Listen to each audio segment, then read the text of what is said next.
자, 안녕하십니까. 말씀을 정리하도록 하겠습니다. 네, 성도님들. 시편 109편 16절에서 31절인데, 우리 어제 했던 본문하고 해서 109편 전체를 한번 다뤄보도록 하겠습니다. 사실 시편이라는 것이 하나의 노래 가사입니다. 그래서 시편의 주 목적은 감정을 표현하는 거예요. 감정. 장르 자체가 감정을 표현하는 겁니다. 그래서 성경을 읽어도 장르마다 사실 조금 다르게 읽어야 됩니다. 문단 구분은 당연하지만 그 다음에는 포커스를 어디 둬야 돼요? 시편이면 저자가 어떤 감정을 가지고 지금 얘기하고 있는가를 집중해야 돼요. 그럼 저자의 감정이 뭐예요? 저자의 감정은 굉장히 처절합니다. 그리고 어쨌든 저자가 다윗인데 다윗이 도대체 어떤 상황일 때 이런 시를 적었을까? 이거를 생각해 보면 제가 생각하기로는 다윗의 아마 노년기였지 않나. 그러니까 다윗의 인생이 바세바 간음 사건이 완전 나락으로 떨어지거든요. 그 다음에는 완전 고난과 어려움이 가득해요. 가장 절정에는 자기가 사랑하는 아들이었던 압살롬이 반역을 일으켰을 때이지만 그 이후에도 수많은 대적들이 다윗을 괴롭힙니다. 사실 하나님께서 바세바의 간음 사건에서 충신 우리아를 죽이고 그 안에 바세바를 취한 다윗을 하나님께서 죽을 죄에서는 당장 죽이지는 않으셨지만 평생도록 다윗은 그 죄의 대가를 치루어야만 했어요. 근데 그런 어려움과 고통 속에서 수많은 대적들이 은혜를 원수로 갚고 그런 상황 속에서 하나님 자신을 뭐라고 해요? 여호와여 주의 이름으로 말미암아 나를 선대하소서. 나는 그래 22절에 뭐라고 돼 있어요? 나는 가난하고 궁핍하여 나의 중심이 상하니이다. 지금 다윗의 심리적 상태가 이렇다는 거죠. 다윗이 뭐 지금 진짜로 돈이 없어서 가난하겠어요? 왕이잖아요. 예. 왕인데 그렇다는 거예요. 왕인데 자신이 빈곤하고 가난하고 궁핍하다. 예. 얼마나 힘들었을까. 예. 지금 저자가 굉장히 힘들어하고 있어요. 굉장히 힘들어하고 어려워하고 있고. 그러니까 저주시라고 하지만 우리가 다윗 우리가 이것을 보면서 느껴야 될 것은 뭐냐면 그 전에 전체적으로 이 시편의 전체적인 구도를 보면 처음부터 얘기할게요. 1절부터 5절은 이제 은혜와 호의를 원수로 갚는 이 원수들에 대해서 얘기를 하고 있고, 그 다음에 6절에서 15절은 그들이 받았으며 하는 저주들을 다윗이 일일이 다 얘기합니다. 뭐 저주의 목록 하나하나에도 의미가 있을 수는 있겠지만, 일단 전체적으로 보자면 그냥 받을 수 있는 저주는 싹 다 받았으면 좋겠다. 예. 어, 우리나라 감성으로 치면 그냥 가다가 자빠져 뒤졌으면 좋겠다. 약간 그런 느낌이야. 약간, 예, 우리나라식으로 로컬라이즈해서 표현하자면, 예, 뭐 그러잖아요. 이제 할아버지 할머니들은 막 자빠져 죽, 막 이런 그런, 예, 심리도 못 가서 발병 나기를 바라는 거죠. 그런 건데, 그 다음에 16절에서 20절은 인과응보. 그들이 저주를 하더니 그 저주를 도로 받고, 가난하고 궁핍하고 마음이 상한 자를 핍박하여 주기를 하였기 때문에 그들은 받을 응보를 받는다. 이렇게 나오고 21절에서 29절은 대적들로부터 자신을 구원하실 하나님을 이제 기대하고 예. 그래서 21절과 31절을 묶어도 되는데 약간 30절과 31절은 그런 구원하신 하나님을 찬양하는 약간 결말 부분으로 돼 있습니다. 그래서 대적에 대한 심판과 대적에 대한 저주로 시작하지만 결론은 뭐예요? 하나님의 구원하심을 찬양하는 거예요. 그래서 저주가 무엇이냐? 그랬을 때 약간 이 다윗의 시를 보면 약간은 혼란이 생겨요. 예수님께서 원수도 사랑하라고 하셨잖아요. 그렇죠? 오른뺨을 치면 왼뺨도 돌려대고 예, 그러라고 했는데 여기선 저주를 하네요. 다윗이 그러면 신앙이 별로 없나 봐요. 그쵸? 신앙도 별로 없고 애가 쪼잔하게 좀 남이 좀 괴롭혔다고 좀 용서를 해줘야지. 이렇게 하면 어떻게 돼요? 만약에 우리가 어떤 성도가 이렇게 괴로워하고 있는데 막 그렇게 조언을 해주면 어떻게 돼요?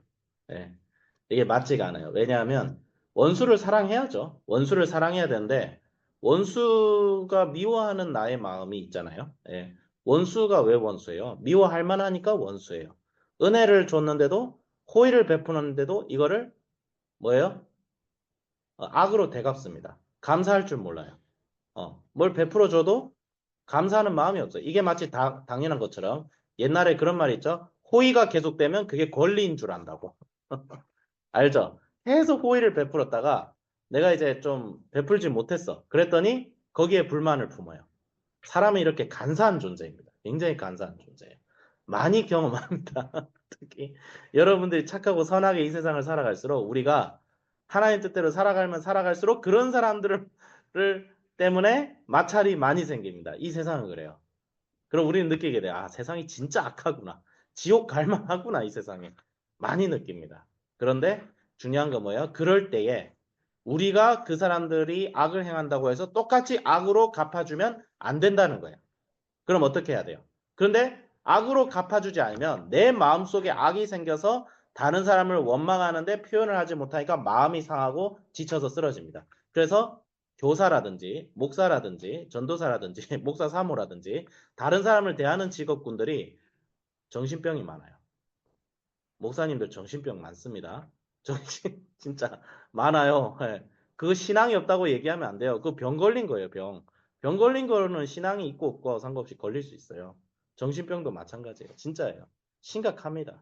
근데 이거는 뭐냐면 이거에 대해서 하나님께서는 어떻게 하라고 했어요? 저주하라고 해요. 저주하라고. 욕이 나올 만하면 욕하라는 거예요. 화가 나면 화를 내라는 거예요. 근데 누구 앞에서 내라? 하나님 앞에서. 사람 앞에서 화를 내고 사람 앞에서 저주하면 돌아오는 건 저주밖에 없어요. 하지만 하나님 앞에서 그 저주를 표현하고 하나님 앞에서 화를 내고 하나님 앞에서 저 새끼 왜 저럽니까? 아, 죄송합니다. 저는 실제로 이렇게 기도를 또 한 적도 몇 번 있거든요. 진짜 저게 사람인가 싶은 그런 게 있어요. 그러면 어떻게 해요? 기도하는 거예요. 기도하는데 하나님께서 어떻게 해요? 엄청난 성령의 위로가 우리에게 찾아옵니다. 네. 그리고 하나님께서 심판을 하시는 분이라는 것을 우리가 확신하게 되죠. 실제로 그러시니까. 근데 한 가지 착각하면 안 되는 게 우리가 저주한다고 해서 그 사람이 저주를 무조건 받는 건 아니에요. 예, 그러니까 내가 저주해서 오케이 내 저놈을 내가 그냥 홧김에 그냥 저주를 했더니 막 저주가 이루어지고 무슨 엘리사처럼 그렇지 않아요. 그렇지 않습니다. 엘리사가 저주했다고 해서 하나님이 무조건 저주를 내리시는 게 아니라 엘리사의 저주를 하나님께서 들으셔서 하나님께서 주권적으로 심판하시는 거예요. 그러니까 내가 저주를 했다고 해서 그 사람이 무조건 저주를 당하는 건 아니에요. 예, 아니에요. 다만 하나님께서 우리의 마음을 이해해 주시고 보듬어 주시고 우리와 긴밀하게 그렇게 소통하고 싶어 한다 그거예요. 우리 생각해 봐요. 우리 좀 억울한 일 당하고 힘든 일 당했어요. 그러면 예를 들어서 회사에서 막 까이고 맨날 만나는 그 김 부장 지긋지긋하고 그래서 사표 내고 싶은 그 봉투를 마음에 항상 품고 있다가 이제 친구를 만났어. 예, 이제 방과후가 아니고 이제 직장 끝나고 우린 방과후가 없지, 그치? 그러면 우린 수업 끝나고 기숙사에서 이제 친구 만나. 그러면 이제 속상한 일 그 친구하고는 얘기할 거 아니에요. 오늘 교감 진짜 별로였다. 막 이러고 할 거 아니야. 그럴 수 있는. 근데 중요한 건 뭐냐면 여러분이 친구한테 하고 싶은 말을 토로할 수 있다면 여러분의 가장 친한 친구, 여러분의 마음을 누구보다 잘 아시는 분이신 그 하나님께 왜 여러분의 마음을 토로하지 않냐 이 말이에요. 왜? 하나님은 답이 없으신 것 같아요? 그 기도해 보면 달라요. 하나님은 여러분의 마음을 누구보다 잘 아시는 분입니다. 예. 그러니까 하나님은 T가 아니고 F입니다, 보통. 하나님 그렇게 T 아니에요. T 아니에요. 그러니까 예수님이 내 인생의 주인과 왕이 되면 예수님은 우리 편이 되어 주십니다. 우리의 부족함은 케어해 주시고 우리가 분노할 때, 우리가 화가 날 때 같이 화를 내 주시고. 하지만 심판과 저주는 하나님께 맡기라는 거예요. 그러니까 하나님께서 해결해 주시는 거예요. 근데 보통 다윗이 이 정도로 화가 날 정도면 이 사람은 이미 지옥행입니다. 제가 봤을 때. 예. 다윗이 이 정도로 분노할 사람이면 이 사람은 희망이 없는 사람이라고 봐도 돼요. 솔직히 말하면. 그 정도. 어떤 사람이요? 마태복음 7장 6절에 따르면 예수님도 어떻게 얘기한 줄 알아요? 거룩한 것을 개에게 주지 말며 진주를 돼지에게 던지지 말라. 이 얘기를 한 적이 있어요. 뭐냐면 호의를 베풀어도 받을 줄 모르는 자들에게는 호의를 주지 말라. 그러니까 복음을 전했는데 그리고 내가 섬겼는데 이걸 자꾸 원수로 갚여. 예수님 입장에서는 누구였어요? 바리새인들. 응? 끊임없이 회개하라고 얘기하고 그게 니들 살 길이라고 얘기하는데 바리새인들은 오히려 예수님을 십자가에 못 박으려고 하죠. 예수님이 제자한테 한 얘기예요. 거룩한 것을 돼지에게 주지 마라. 받을 자격이 없는 자에게 한 번 줬는데 받을 자격이 없는 자에게 주지 말라는 거예요. 그럼 원수를 사랑하는 말은 거짓말인가요? 원수를 사랑하는 말은 무슨 말이냐면, 원수에게 나도 그들이 구원받기 위해서라면, 그 원수들도 구원받고 하나님의 자녀가 되게 할 수 있다면, 내 오른뺨도 돌려대라는 거예요. 고난을 감수하라는 말이지. 무조건 그 사람들이 아무리 악을 행해도 나는 사랑만 하겠어. 나는 무조건 호의만 베풀겠어. 그런 말은 아니에요.